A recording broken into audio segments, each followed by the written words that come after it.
3 easier ways to start making content every single day. And number 3 might be a game changer for you.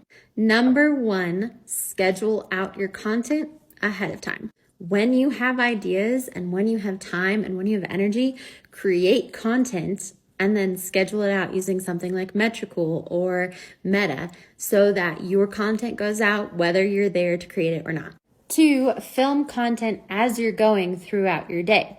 So film thoughts as you have them, film what you're doing for your job, and then add trending sounds to it. But don't put so much pressure on yourself. Instead, just create content as you're going, almost as if you're creating a little documentary of your day. And number 3, join Content Club, which is our $7 a month program that sends you exactly what you should be creating every single day.